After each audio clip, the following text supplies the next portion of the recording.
你好，我是你的爱情导师 Yuri。你们有没有时常遇到过一个问题哦，就是跟女生啊，你尽可能就是聊了很多的话题，可是啊，很快的你就感觉没有话题可以聊了，然后啊，整个状况啊就会开始冷下来，整个气氛呢也会开始变得像北极的那个温度一样。然后当然嘛，很自然嘛，冷下来过后女生就很难对你产生好感了，对不对？其实我们在直播的时候啊，也有不少的粉丝会问这一个问题，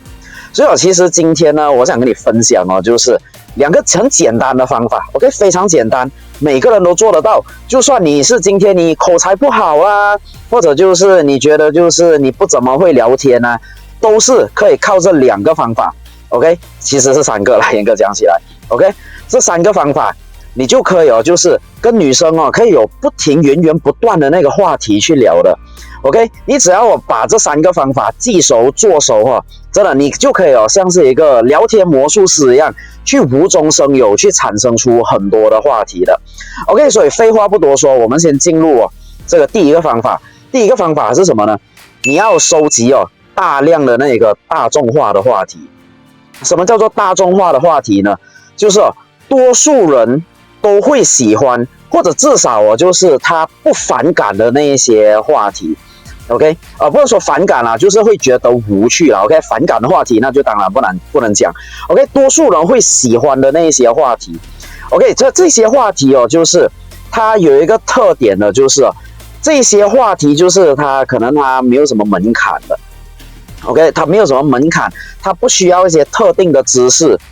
才可以聊这些话题的，比如什么呢？可能比如最近的活动啊 ，OK， 比如可能最近你看4月刚过嘛，泰国不是有那个泼水节嘛？其实哦，就是你可以聊一下，就是泼水节方面的东西。因为我之前那个泼水节的活动，虽然我没有去泰国，可是我这里有一些泼水节的活动，我也有去参加。那个时候啊，就发生了很多很有趣的事情。比如说真的开始哦，就是有人拿那个大水枪在那个高压的大水枪在那里乱射啊，要怎么样，就可以聊一些哦，就是这些最近所发生过的活动，或者接下来会发生的那些会有进行的那些活动，同样也是可以的。OK， 那么有一个很大的 no， 不要聊的那个话题是什么呢？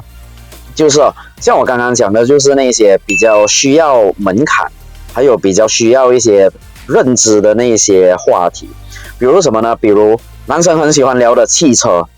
还有政治。你看这两个话题哦，其实都是你需要对汽车跟政治有一定程度的了解，你才有办法聊嘛，对不对？然后真的，除非真的那么刚好女生她对这一方面有这方面的知识，有这方面的认知，你聊的话可能还好。不然哦，就是通常大概率的情况下，女生都会觉得就是这个话题很闷，她会感觉跟你聊不来 ，OK。然后第二个方法呢，就是呢，你可以分享一下，就是你自己的爱好。真的，当你讲到就是没有东西讲的时候，你就可以分享自己的爱好 ，OK。你可以讲当你分享的时候，你就不要单纯就是讲我喜欢这个东西就好，你要讲一下就是为什么你会喜欢。你的这个爱好给你的感觉是什么？比如说，我很喜欢打游戏 ，OK， 我是一个非常喜欢打游戏的人。然后我有两种游戏我特别喜欢，一种是那个角色扮演的游戏，比如《最终幻想7》啊，或者就是那个还有一个比较喜欢的类型是那个射击游戏。然后我为什么会喜欢这两种游戏呢？因为角色扮演类的游戏让我感觉就是故事很有深度。然后就是那个射击游戏呢，让我感觉很有成就感，尤其是你全场 MVP， 然后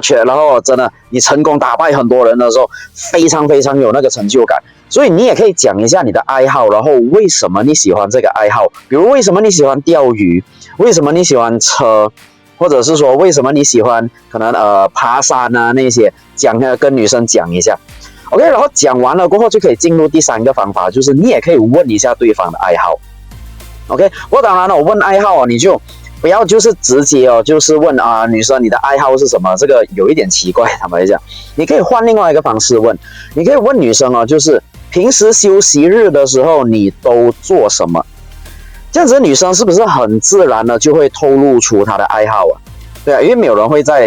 休息时间或者休息时间里面做自己不喜欢的事情嘛，对不对 ？OK，然后同样的，你也就可以问一下女生她为什么会喜欢这个爱好，女生她也会给你哦，就是差不多就是你刚刚所分享的一样的回馈。然后呢，当你拿到这些回馈的时候，你又可以在这些回馈里面再重新找那个话题点来开话题了，对不对？所以其实非常简单的。OK， 所以今天就是我要分享的这3点。OK， 如果你现在是觉得可是我都没有认识到女生，我现在真的没有女生可以追，那怎么办呢 ？OK， 没有关系，点击那个留言区或者置顶留言里面的那个 URL，OK， 报名我们的这个爱情导航仪线上分享会，因为在里面我会教你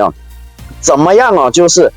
完全一句话都不需要说 ，OK， 一句话都不需要说的情况下，一个星期可以认识10到15个女生 ，OK， 在这里面我会教你怎么做，所以快点去点击索取你的那个邀请函 ，OK， 然后加入我们的这一个直播课程 ，OK， 所以好，今天的影片就到这里，我们下一个影片见。如果你想要得到更多能够让女生倒追你的方法，请点击资讯栏里面的 URL， 我们会立刻发给你。